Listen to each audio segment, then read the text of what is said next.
Hello there, World of Tankers. I'm Jordan's Blitz, and in today's video, we're going to be starting a brand new series on the channel called Used to Be Broke. So as you can see here, we have our Charioteer. And for people that have played this game from update 6.0 and on, do know that the Charioteer, when it first came into the game, woo, it was an overpowered vehicle. In fact, one of the most overpowered tier for tier in the game, probably about on par with the Smasher, kind of like getting your Vicar CR, and then just lowering it a tier and giving it more damage per minute and penetration. So in today's video, of course, I'm going to be telling you everything about the tank before it was nerfed and as well after it was. But thank you guys for all the support on this idea. I wasn't sure if you guys were going to love the idea, so of course I put it in a poll, and over 96% of you said, yes, I want to see this as a new video coming out. So if you're new to the channel and you want to see more content like this, you enjoyed the video, make sure to smash that subscribe button down below, especially with the wonderful small community of World of Tanks Blitz. It's definitely harder to get more subscribers, so every subscriber does count, and thank you very much to everybody that is subscribing or has already been.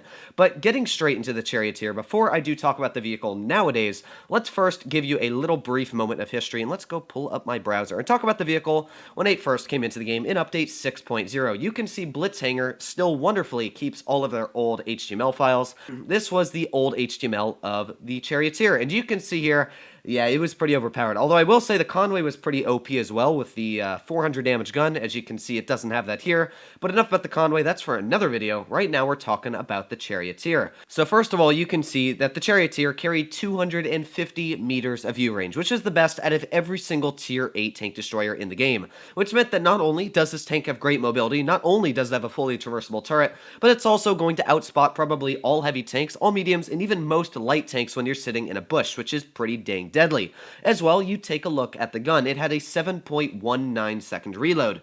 Now that's pretty impressive, judging that if you were to put on gun rammer, it was about a 6.5 second reload. Pretty much the same reload you would have found on your FE4202. And oh yeah, the FE4202, it's a tier 10 vehicle. You also notice it had 210 millimeters of standard HESH penetration. So if we were to take a quick look at my FE4202's penetration real quick, you'd notice that, well, gee, it's got 231 millimeters, and that's 21 higher because I'm running calibrated. So standard, it's at 210 millimeters of HESH penetration. So practically, the Charioteer had the exact same gun, 2 tiers lower, as a tier 10 medium tank. Now that is quite crazy when you do think about it. So yeah, you can start to think why the Charioteer was crazy, and not only did it have all these things going for it, you also have the Spall Liner ability, which takes off 20% of all high explosive shells hitting you. So if an RHM hits you, oh boohoo, it takes off 600, 700 hit points. It's not the end of the world. So that's also very crazy about the vehicle. It gets a bunch of consumables. You can go upwards of 60 kilometers per hour if you're putting on the speed boost, and the vehicle goes 48 kilometers per hour as it is, 20 in reverse. Its average speed is 40, so it's quick as it is. Great power to weight ratio. The thing only weighs 30 tons. Its charge verse speed isn't bad either.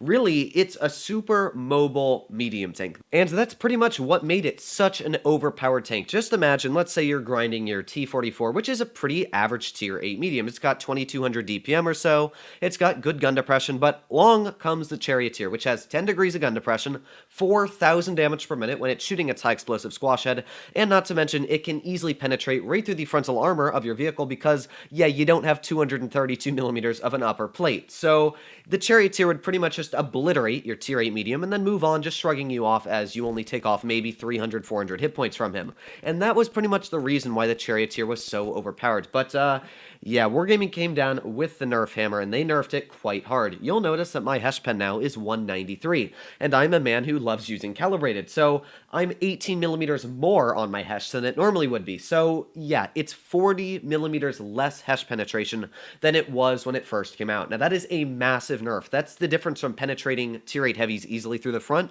and not penetrating tier 8 heavies. So, a massive nerf on the HESH. As well, the tank lost about 500 damage per minute, and it lost dispersion and aiming time. So yeah, Wargaming, props to you for nerfing this vehicle. It definitely needed it. The month that this tank came out, it had the highest game ever played on a tier 8 tank. Now that's kind of crazy when you think about it. Literally weeks after this tank was even introduced, it was just ridiculous. How do you set the highest damage record ever out of years and years on Blitz in a vehicle that was only out for a couple months before the nerf state? That just shows you how overpowered the tank was at the time. And it still does have some of those attributes. You'll notice it has the mobility, but it definitely has a drawback, because now you have the mobility, and I try and play it like the old Charioteer I'd play, but I just end up killing myself because you'll see me push too aggressive, and then I'll die because I don't have the DPM, or I mess up my hesh, and it's the end of me. So, yeah, it definitely comes with its fair share of drawbacks. Now, I'm not even going to bother to shoot that object 252 in the lower plate.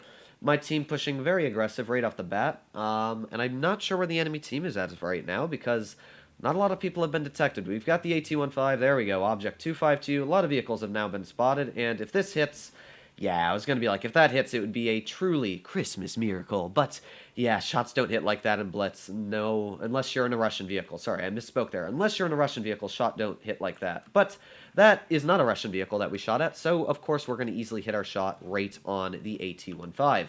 So we've got the Jagdpanther 2 right here, who I'd love to be able to penetrate. In fact, that's exactly what we're going to do, with a nice hesh right through the frontal armor.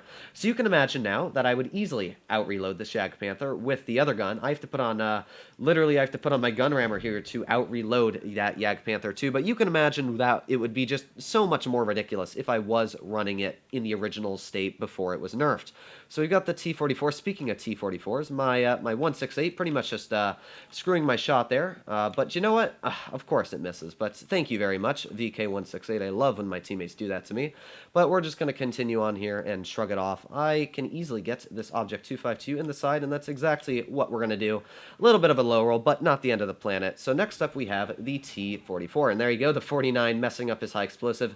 And even if the HE doesn't pen on this vehicle, well, it's still about, as I said, 20% less damage. So yeah, pretty much everything on this tank is still very strong about it, and like, I really enjoy playing it. I know Fizzy, which is MeadC's moderator, absolutely loves the tank, especially Fizzy. If you're watching this video, shout out to you. But yeah, let's see what we're going to do here. So I'm going to go for the T-54 E2 Shark. I know that it's got good armor, but I definitely can penetrate it through the frontal armor if I need to, and that's exactly what we're going to try and do right there. Nice little hesh pen right through the lower plate. I'm going to try and back up here, but as I said, I don't really have that frontal armor, and well, yeah, we got easily penned right in the lower plate there. Most likely going to be taken out here because, yeah, my T-32... Oh, you know what? We were able to back up. Oh my god, I thought I was going to die. I wasn't even looking at the guy, but you know what? Joke's on you. Okay, so we didn't die there. It's a miracle once again, but we are at 2,700 damage, pretty solid amount. So you can imagine just how crazy this tank would have been if we had increased and, you know, done everything else. Oh, come on, VK. There we go. Nice tap in the side, and that was our first victory. Of course, I'll do one more battle for you guys. I always like to do 2 games in the vehicles. One, you know, you could get a lucky game or something like that, but we also might get a game where I'm completely smashed in the beginning. But that was a pretty good example of where the Charioteer does very well. So the bad times are when you're up against tier 9 opponents, you know, like a Vickers CR. You can imagine how easily a Vickers will eat apart this vehicle. But, ooh, yes, once again, a tier 8 match, and that means that our penetration should not be an issue at all. So I still really like the tank, as I said. The gun is great. It's got good hash pen. I actually think Wargaming, props to you. Good job balancing it. But I honestly have no clue what they were thinking when they first introduced the tank. Let's be Wargaming for a second. Okay, guys, so we are going to introduce new Russian. Oh, wait, this isn't Russian. Sorry, it acts like it's Russian because it was so good. But let's redo this. Wargaming. We are going to introduce a new British tank destroyer. Let's give it 4,000 damage per minute and mobility of light tank with no ability to get high explosive damage. And it's going to be a tier 8 with a gun of a tier 10 medium. And well, yeah, my Russian accent is honestly trash, as you all learned just now, and you probably all unsubscribed, but enough about that. Yeah, you can understand why this tank was overpowered, but thankfully, with the wonderful power of Wargaming nerfing vehicles, we don't have to worry about that anymore. So right now I have to worry about the Smasher, because it's a Smasher, and we all know what Smashers like to do to poor little vehicles like the Charioteer, but you know what, I'm going to back up here and cry for my mommy. Oh no, please back up, thank you very much. Yeah, I'm not going to play with that Object 252, especially because that's the same one from last game, and I knew that player. You don't want to mess with him, but we do have an AT-7 over here, and as well, we have ourselves a Tiger 2, and I would love to be able to penetrate those guys. We also have the 49 right there, who I'm not going to be able to damage, but oh boy, I did not think about them trying to aim at me. Let's just try and snap that and back up here very quickly. Please back up. Ooh, mama. Okay, that was very lucky. Let's try and penetrate a hesh on the roof of this Tiger. It would be a miracle if it did pen. As I said, it would have been a miracle. Yeah, no way that would have ever penned. We're going to go over here and deal with some other vehicles, or maybe we're going to make them think that. Maybe we'll pull out a little bit more to the side. I think that'll definitely be better for me here. So let's try that off. You know what? We got the side of the Tiger. Oh, again, you can see just the gun. It wants to work, but it just sometimes doesn't work. So let's see if we can get this AT here. Come on. Again, the DPM, it just doesn't work some games. So here we go. We got the 49. This shot should not miss. There we go. Nice hash right in the side. 515 damage. That's where it's at. We're getting the damage out now. So the Rev is off to the side here. Let's get a finishing shot, or not. I hope that Tankenstein will. But I want to come up behind this Tiger, because of course the Tiger is one of my biggest threats. It's very hard to penetrate, especially because I literally can't pen him from the front. So we're going to come off to the side of the Tiger here, and this is where the vehicle really just racks out the damage. And you can imagine, again, just having about a 2.5 second quicker reload, how much more devastating this gun would have been at the time. But even now, we're still getting out a really respectable amount of damage on that Tiger. He is taken out, and there's now 3 vehicles left on the enemy team. I'm still using my excellent mobility to the best of its abilities here, seeing how much damage we can get out. We know that that Rev is most likely going to pop out right here. I've got 10 degrees of gun depression, so let's use it. Nice tap right into that Rev, taking literally a third of his HP off in a singular shell. And once again, we're going to reload fine here, and let's see if this Rev, he did finish off my teammate, which means, well, we're going to get another HE right into the side of him here, maybe. I will wait patiently. Oh, there was an HE miss. I will wait very patiently. Oh, that was my fault, but it's fine. We're going to reload here quick enough just before this Rev seems to pull around the corner. Woo-hoo-hoo. Okay, so I've noticed now that my teammate is very quickly losing this match against the guy over there, and as much as I would love to play with that, I also don't want to play. So let's see if this Rev wants to pull out once again. There he is, and let's put on our adrenaline very quickly here. That way we don't end up exploding into a big fireball. And let's jump down here. Let's see if we can finish off the Rev. Yes, that was very, very important. Now we have the ISU. Please don't finish me off. No, stock ISU killing me. That is a big sadness. But still, 3,600 damage. If we had the other gun, we probably could have killed that Rev, killed the ISU, and probably won that match in a spectacular fashion. But even then, still a good game. 2 3,000 damage battles. And yeah, you can just see why this tank was overpowered when it first came out. So hopefully you guys did enjoy this type of content. If you did, please make sure to smash that subscribe button down below. You can mash it too, whatever you want. Just click it, helps out the channel. But other than that, I hope you guys are all doing well out there. I'll see you in the next one, and stay happy.